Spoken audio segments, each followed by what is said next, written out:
Hey, this is Dave Pryor. Welcome to the Leading Agile booth here at Agile 2018. We're doing interviews all week long with speakers and thought leaders and folks who are helping the world understand how Agile works. Laura Powers is one of these people. Thank you for coming, Laura. It's nice to be here. Done 2 talks here.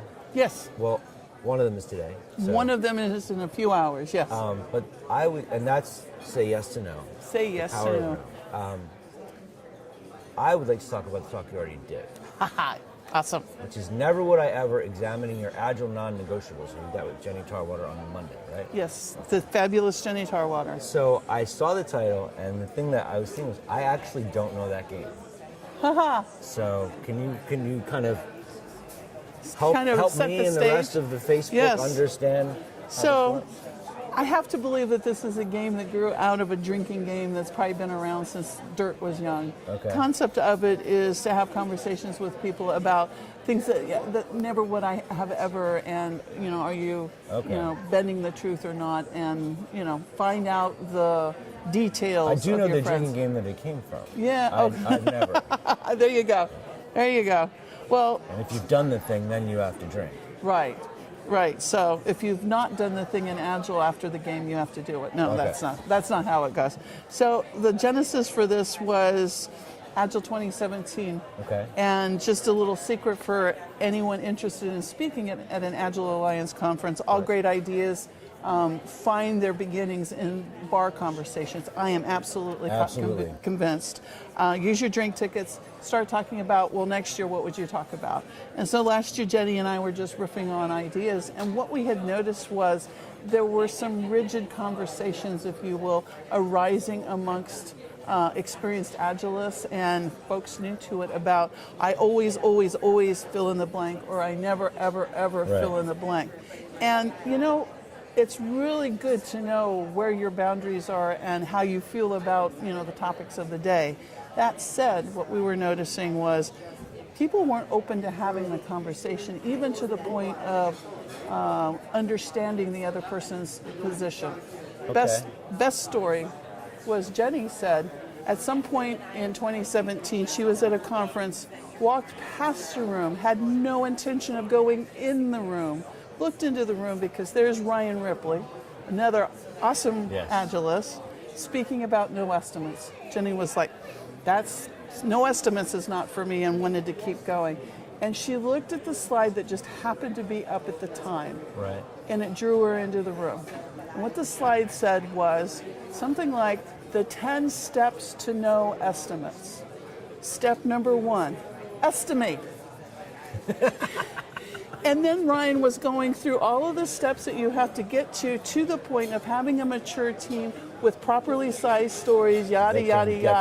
Has the discipline to not do it. Yes, okay. Yes, exactly. And it's not just a, do it or don't do it. It was, you can not do it provided.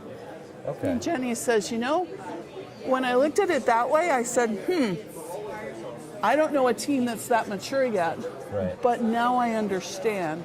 And I'm not just a knee-jerk no to this. Okay.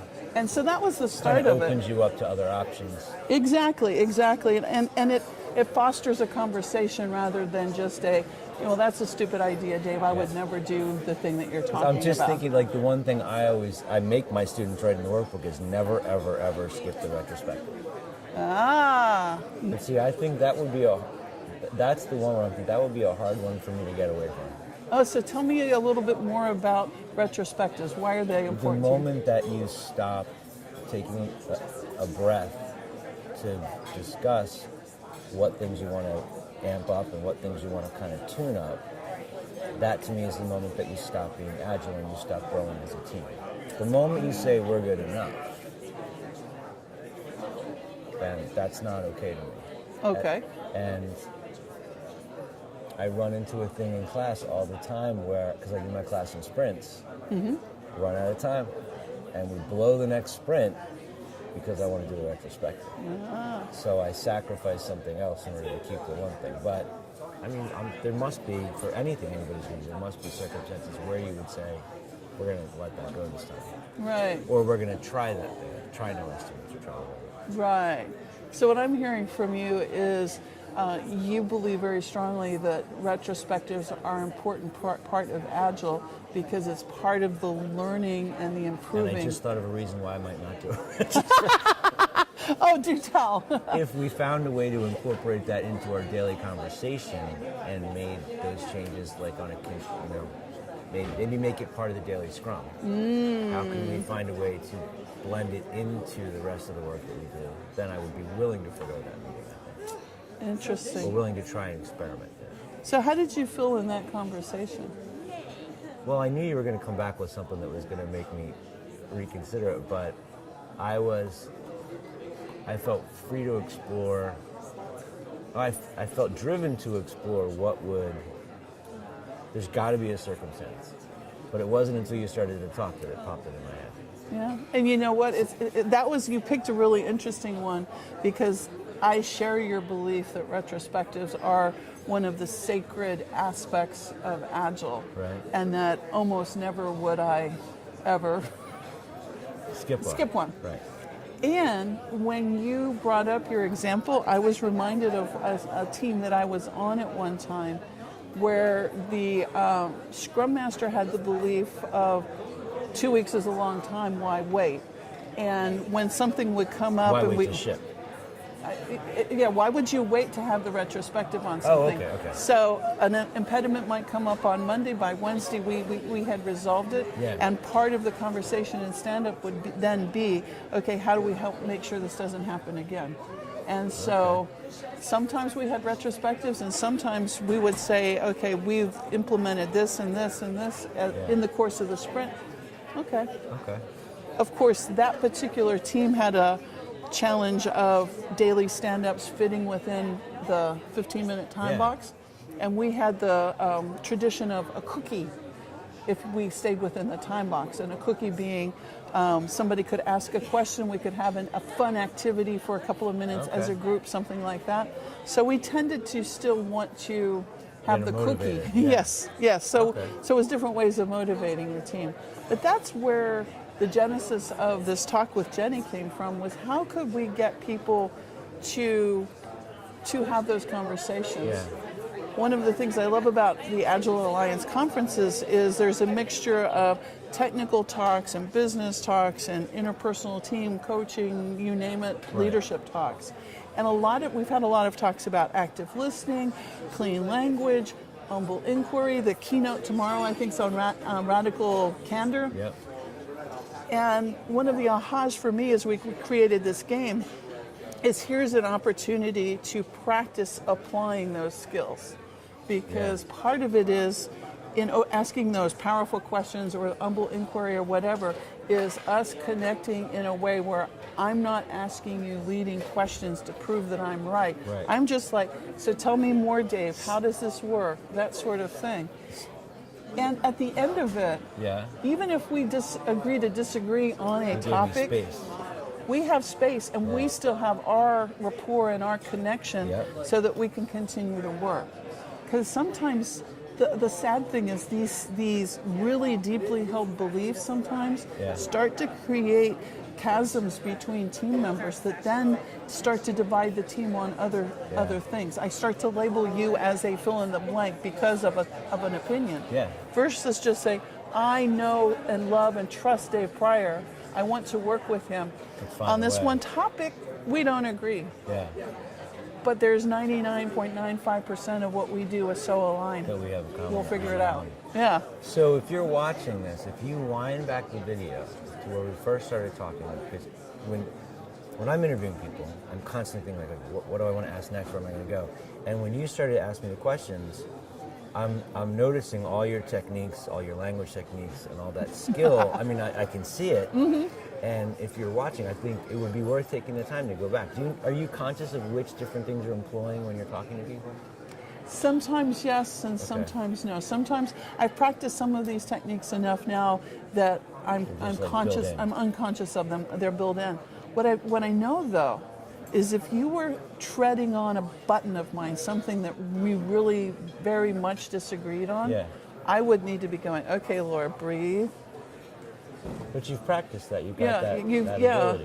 But it then comes up into the conscious What's the next question that I can ask that is We'll give you a moment. that will give me a moment and will be open-ended and objective and that I can listen to, and that it's okay for us to have a pause here. Yeah, I think so. That space, a lot of people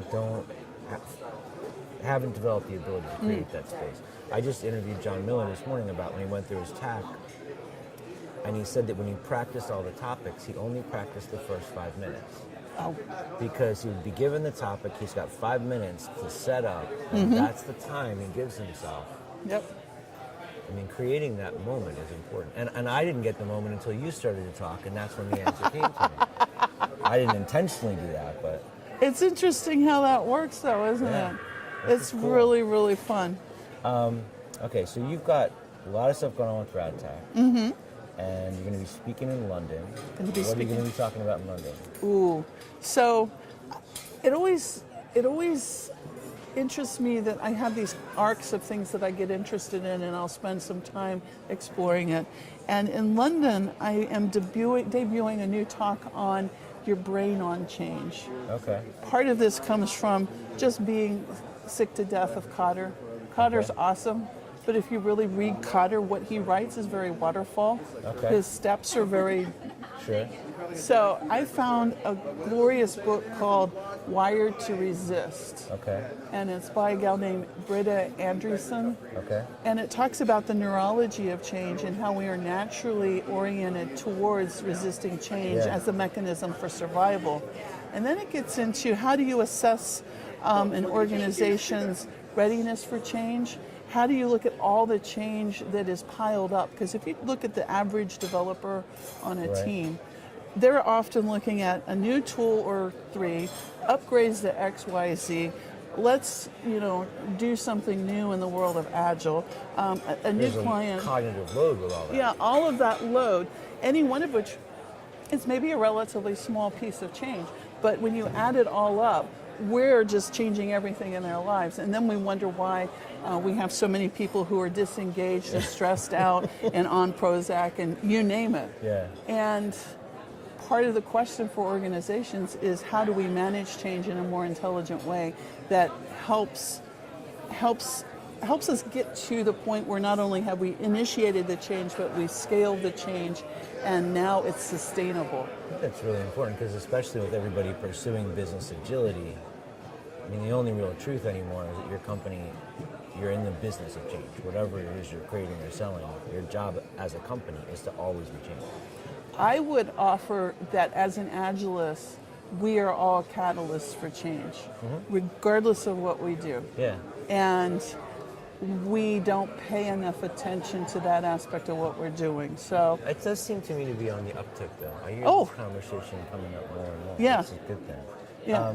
So this is going to be at the Scrum Gathering in London, which is in October. Yes. Okay. Do you know the dates? I don't know off the top of I my head. think it's the 1st and 2nd of October. No, it's the following week, like the 8th, 9th, 10th. It's the week of the 8th of October. Okay. But you'll be speaking there. Yes.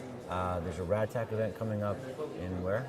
So RadTac is co-sponsoring Experience Agile in Portugal the week before. That's the thing that's like the first and because you can second. make the one stop and then go to the other one. Yes, so you can get some sun in Portugal and then get whatever London is cooking the week of the 8th, which could be more sun or it could be torrential rains. You never know what you're going to get when you go to the UK. Yeah. Okay, so they can go to radtac.com. Radtac.com. They can find you on Twitter at Laura Powers. Yes. Okay. Any other way you want people to reach out to you? You can email me at laura.powers@radtac.com, and that's RADTAC. Okay, cool. Thank you Awesome very much sauce. for coming by. It was great talking to you. Oh, it was good. Always good to Thank talk you. to you. Thanks, Dave. Keep watching. We're going to be doing these all day long here at the Leading Agile booth on day 79 of the 2018 Agile Conference. It keeps him out of trouble. It doesn't. No, it doesn't. Thank you very much. Oh, you're very welcome.